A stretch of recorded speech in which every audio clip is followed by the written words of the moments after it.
من قتل دون مالہ فہو شہید، من قتل دون نفسہ فہو شہید، من قتل دون عرضہ فہو شہید۔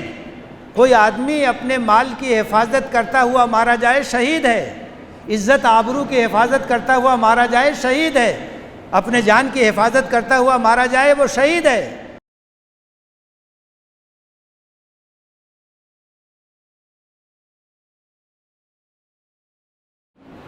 إن الحمد لله نحمده ونستعينه ونؤمن به ونتوكل عليه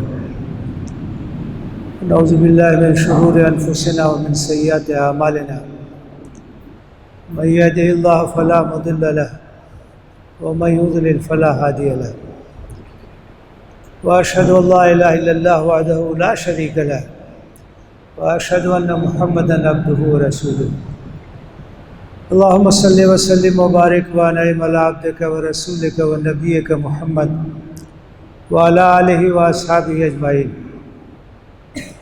يا أيها الذين آمنوا اتقوا الله حق تقاته ولا تموتن إلا وأنتم مسلمون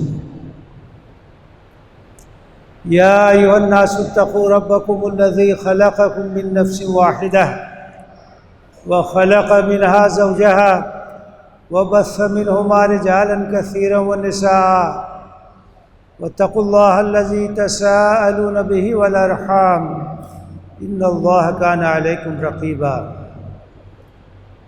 يا أيها الذين آمنوا اتقوا الله وقولوا قولا سديدا يصلح لكم أعمالكم ويغفر لكم ذنوبكم ومن يطع الله ورسوله فقد فاز فوزا عظيما أما بعد فإن أصدق الحديث كتاب الله وخير الهدي هدي محمد صلى الله عليه وسلم وشر الأمور محدثاتها وكل محدثة بدعة وكل بدعة ضلالة وكل ضلالة في النار أعوذ بالله من الشيطان الرجيم بسم الله الرحمن الرحيم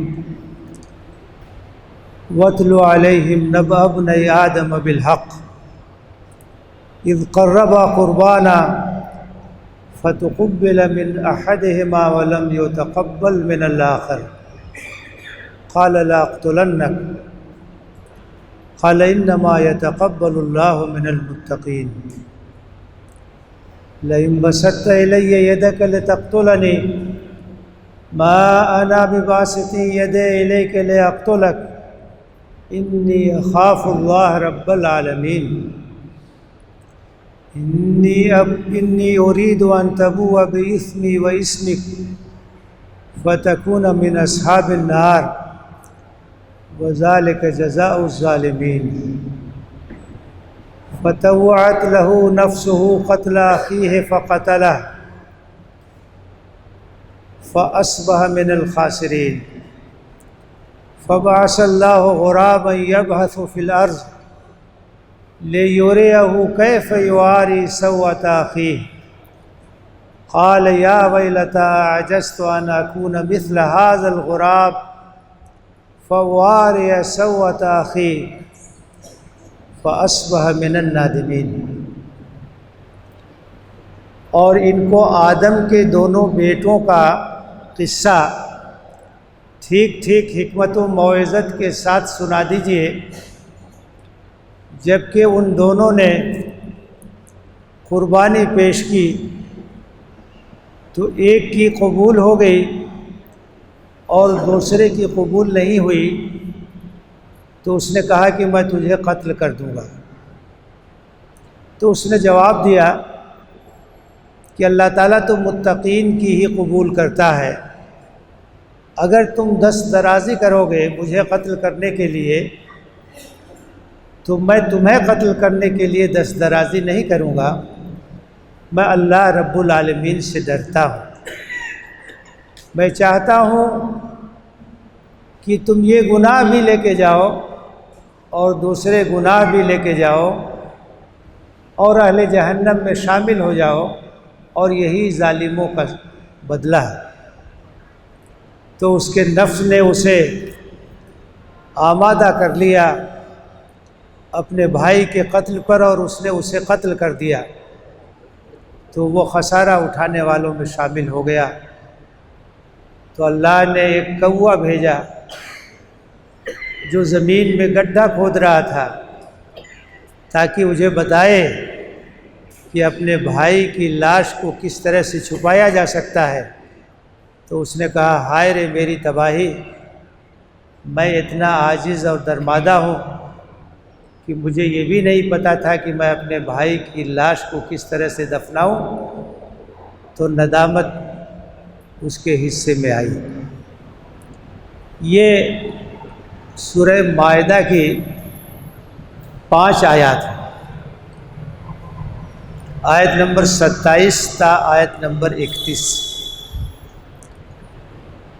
اور ان آیات میں اللہ تعالیٰ نے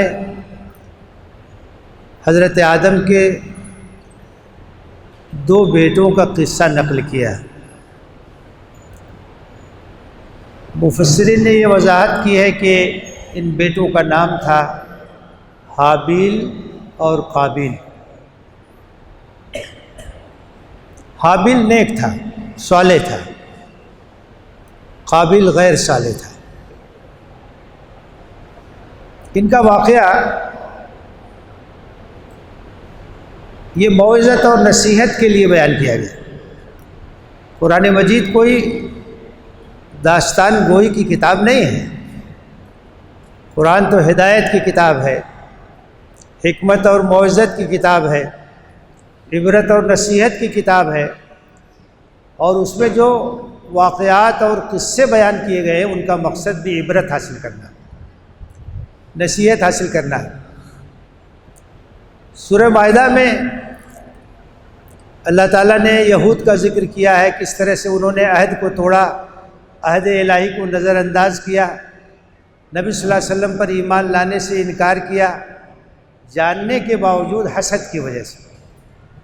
حسد کیا تھی کہ یہ جو نبی آخری ہے یہ بنی اسرائیل میں سے نہیں ہے، بنو اسماعیل میں سے کیوں آئے؟ تو سب سے پہلے جن کو ایمان لانا چاہیے تھا، حسد کا شکار ہو کر کے سب سے بڑھ کر کے وہ انکار کرنے والے بن گئے۔ اسی سیاق میں اس قصے کو، اس واقعے کو ذکر کیا گیا ہے کہ حسد کی وجہ سے کیا کیا ہوتا ہے۔ وَاتْلُ عَلَيْهِمْ نَبَأَ ابْنَيْ آدَمَ بِالْحَقِّ، اے نبی ان کو آدم کے دونوں بیٹوں کا واقعہ، ان کا قصہ حکمت اور موعظت کے ساتھ، اور جو اس کے اندر نصیحت ہے اس کو واضح کرتے ہوئے سنا دیجیے، صحیح صحیح واقعہ ان کے سامنے بیان کر دیجیے۔ واقعہ کیا تھا؟ اذ قربا قربانا فتقبل من احدهما ولم يتقبل من الآخر۔ قربان کہتے ہیں وہ چیز جس کے ذریعے سے اللہ کا تقرب حاصل کیا جائے، اللہ سے قریب کرنے والی چیز۔ وہ چیز صدقہ اور خیرات بھی ہو سکتی ہے، وہ قربانی بھی ہو سکتی ہے، عبادت کی کوئی بھی قسم ہو سکتی ہے۔ قربان کیا ہے؟ ما یتقرب بہ من اللہ سبحانہ و تعالی، جس کے ذریعے اللہ کا قرب حاصل کیا جائے، وہ قربان ہے۔ تو ان دونوں نے قربانی پیش کی، ایک کی قربانی قبول ہو گئی، دوسرے کی قبول نہیں ہوئی۔ اب یہ کیسے پتہ چلا کہ ایک کی قبول ہو گئی دوسرے کی قبول نہیں ہوئی؟ تو قرآن مجید میں جو واقعات بیان کیے جاتے ہیں اس میں بہت سی غیر ضروری تفصیلات نہیں ہوتی، ضروری حصے بیان کر دیے جاتے ہیں، اور جو موعظت کا حصہ ہوتا ہے، نصیحت اور عبرت کا، اسے نمایاں کیا جاتا ہے۔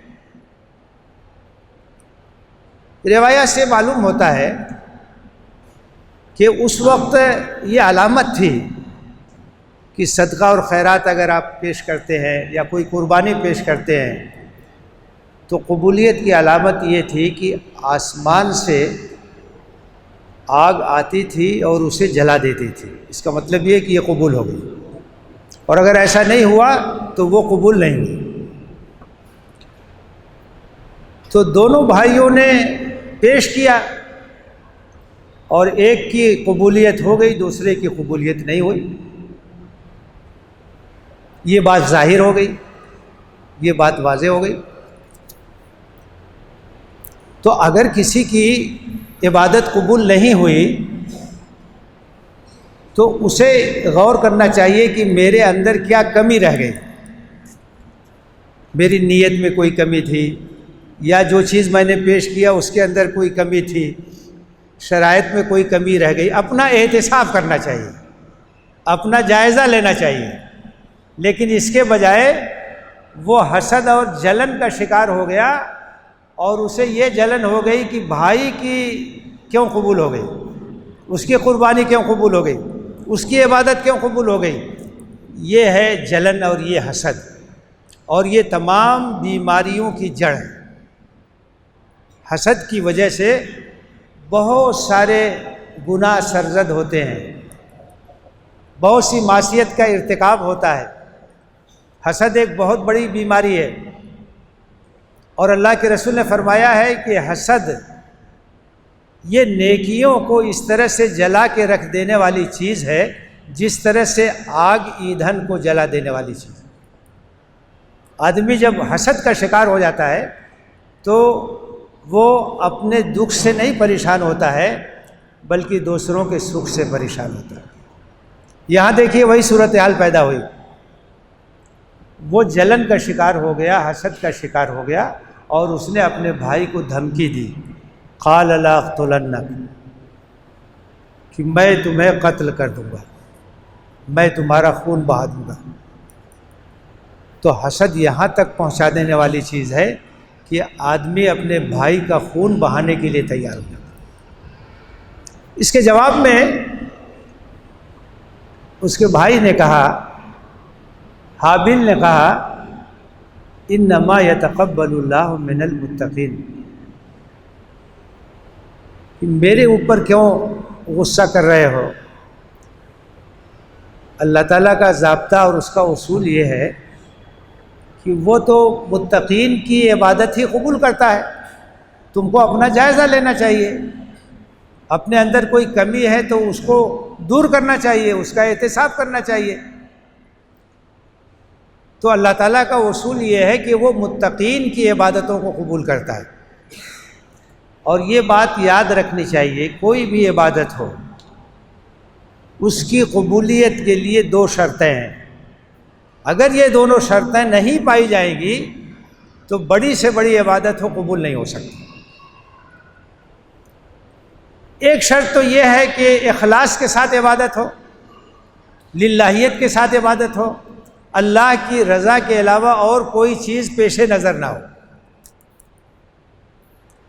اعمال کی قبولیت کا دار و مدار نیت پر ہے، انما الاعمال بالنیات۔ تو ہر عبادت کی قبولیت کے لیے شرط ہے اخلاص، اور دوسری شرط یہ ہے کہ عبادت اس طریقے کے مطابق ہونی چاہیے جو طریقہ اللہ کے رسول صلی اللہ علیہ وسلم نے بتایا ہے۔ ہم اپنے من سے کوئی طریقہ ایجاد نہ کریں، عبادت کا کوئی نئی طریقہ ایجاد نہ کریں۔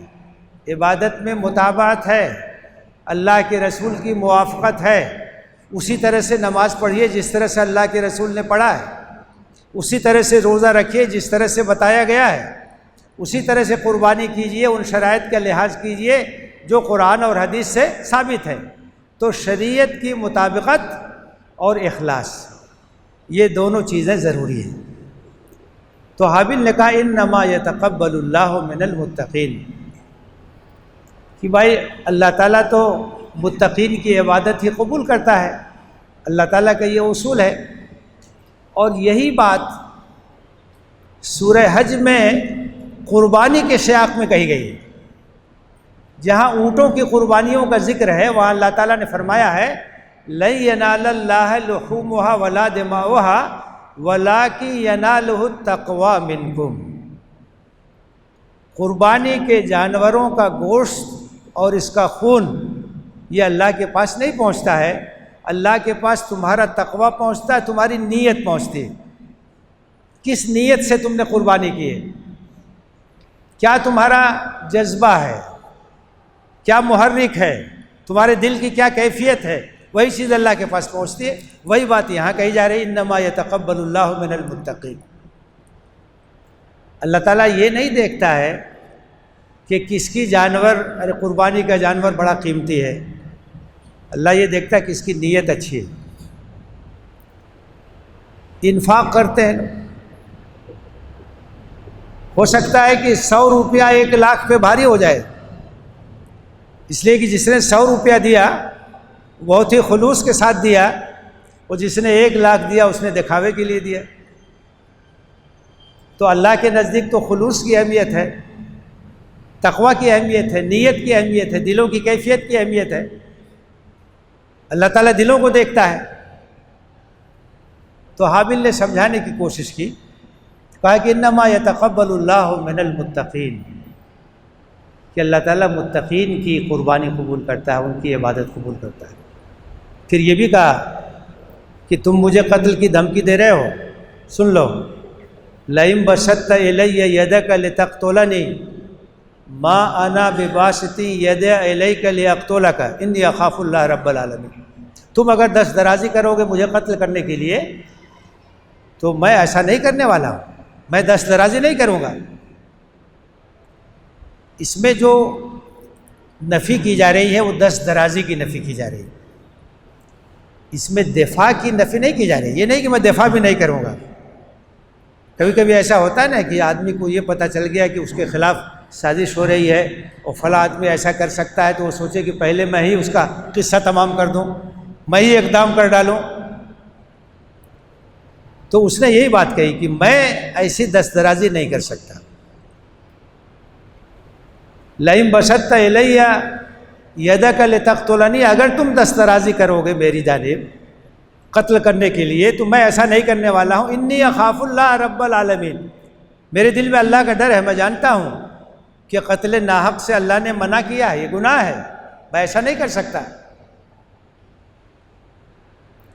انی ارید ان تبوء باسمی و اسمک فتکون من اصحاب النار وذلک جزاء الظالمین۔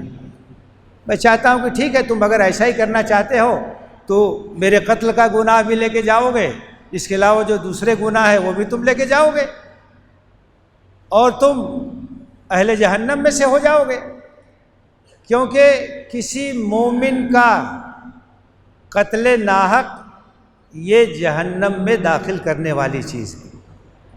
سورہ نساء میں بہت ہی وضاحت کے ساتھ اللہ تعالیٰ نے فرمایا ہے وَمَن يَقْتُلْ مُؤْمِنًا مُتَعَمِّدًا فَجَزَاؤُهُ جَهَنَّمُ وَغَضِبَ اللَّهُ عَلَيْهِ وَأَعَدَّ لَهُ عَذَابًا عَظِيمًا، کہ جس نے کسی مسلمان کا ناحق قتل کیا تو اس کی سزا جہنم ہے، اور اللہ کا غضب اس کے اوپر نازل ہوگا، اور اس کے لیے بہت بڑا عذاب۔ تین چیزیں اس کے لیے بتائی یہاں، کہ جو کسی مسلمان کا قتل کرتا ہے، اس کا ناحق خون بہاتا ہے، تو وہ جہنم میں داخل ہوگا، اللہ کے غضب کا شکار ہوگا، دردناک عذاب اس کے لیے۔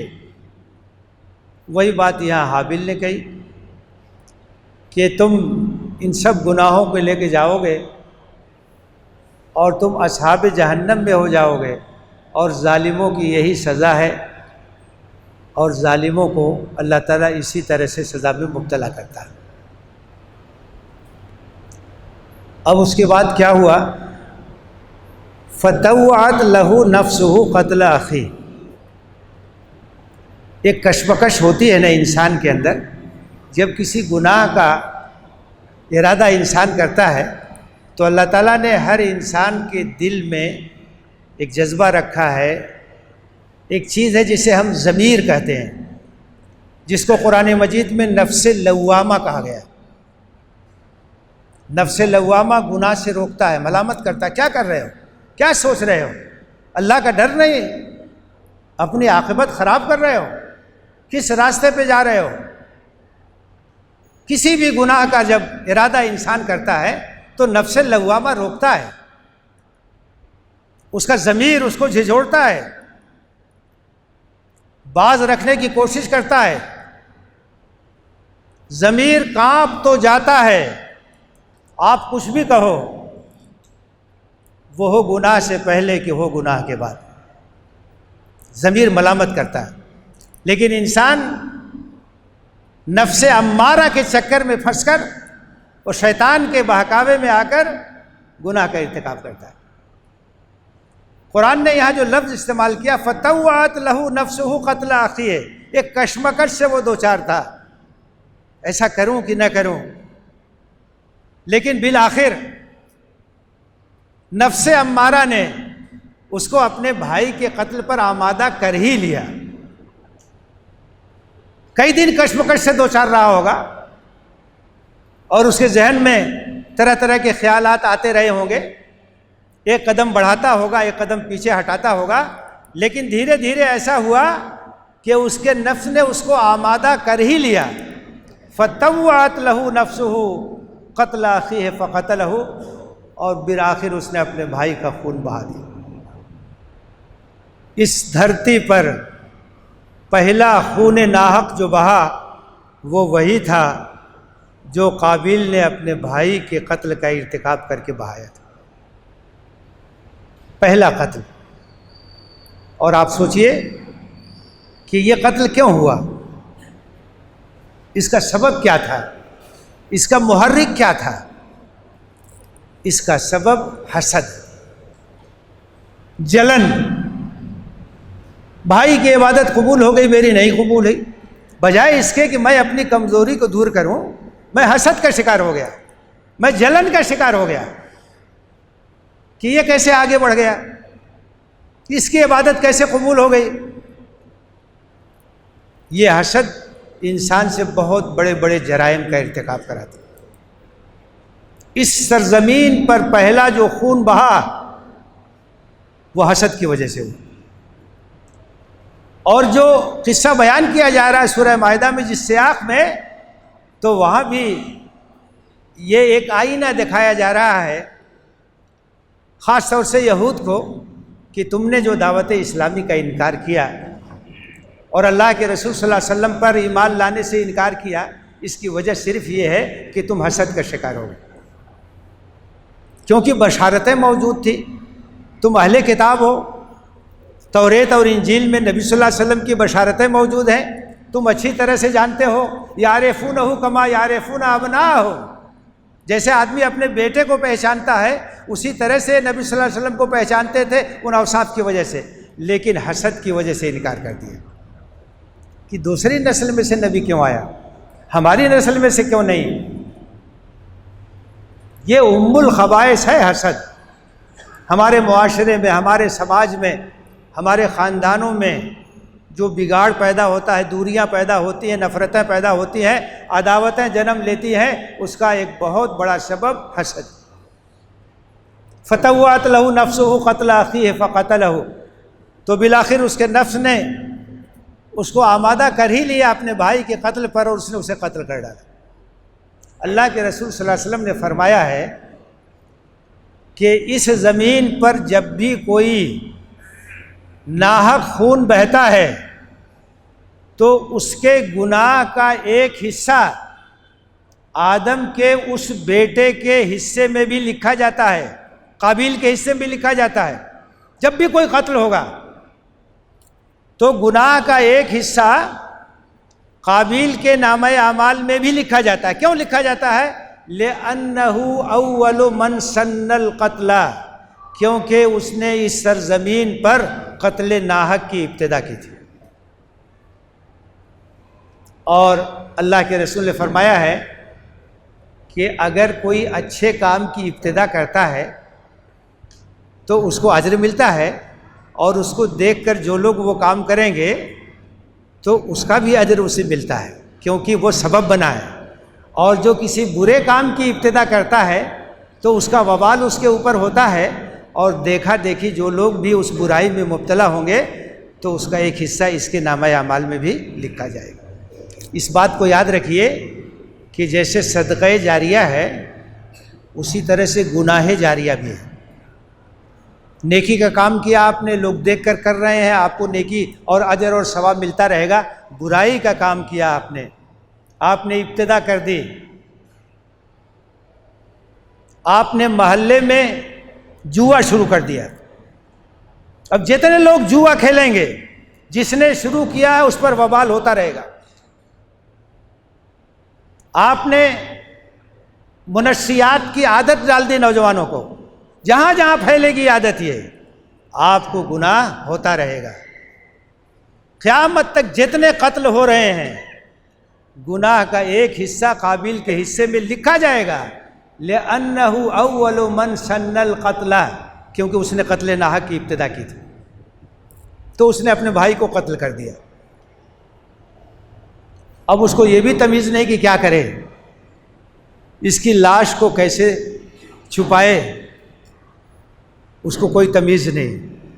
اللہ تعالیٰ نے ایک کوا بھیجا، فَبَعَثَ اللَّهُ غُرَابًا يَبْحَثُ فِي الْأَرْضِ لِيُرِيَهُ كَيْفَ يُوَارِي سَوْءَةَ أَخِيهِ۔ تو کوا کی عادت ہے کہ وہ کھانے پینے کی چیز جو ابھی نہیں کھانا ہے اس کو زمین میں تھوڑا سا کھود کے چھپا دیتا ہے کہ بعد میں استعمال کرے گا۔ تو وہ کوئی چیز لے کے آیا اور چھپانے کے لیے اس نے اپنے پنجے سے زمین کو کھودا اور اس میں چھپا دیا۔ اس نے دیکھا تو اس کے سمجھ میں آیا کہ یہ کوا مجھے بتا رہا ہے کہ تم اپنے بھائی کی لاش کو کس طریقے سے دفن کر سکتے ہو۔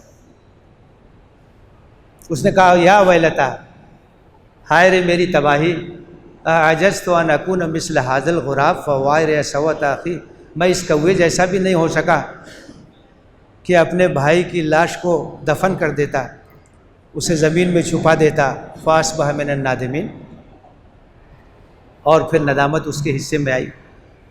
تو یہ واقعہ اپنے اندر بڑا سبق رکھتا ہے۔ اس میں ایک سبق تو یہ ہے کہ حسد بہت بری چیز ہے، اور حسد کی وجہ سے بہت ساری برائیاں جنم لیتی ہیں۔ کبھی حسد کا شکار نہیں ہونا چاہیے، اپنا جائزہ لینا چاہیے، اپنا احتساب کرنا چاہیے، اپنی کمیوں کو دور کرنے کی کوشش کرنی چاہیے۔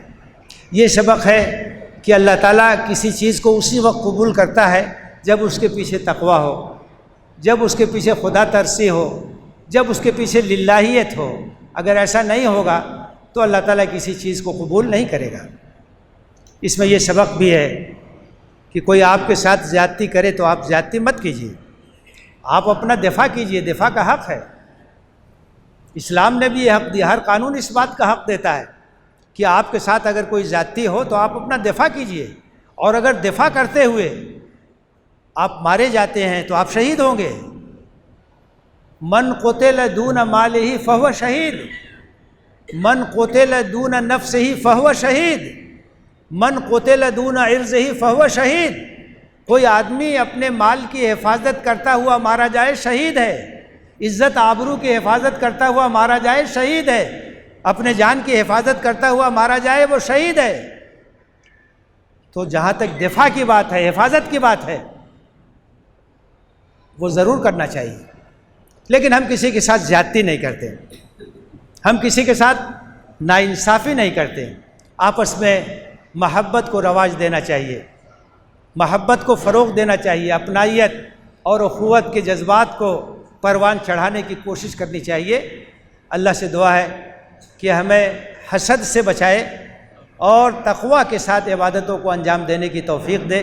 اللہ ہماری عبادتوں کو قبول فرمائے، ہمارے درمیان اخوت اور محبت مضبوط کرے، آمین۔ وآخر دعوانا ان الحمد للہ رب العالمین۔ اقول قولی ھذا واستغفر اللہ لی ولکم اجمعین فاستغفروہ انہ هو الغفور الرحیم۔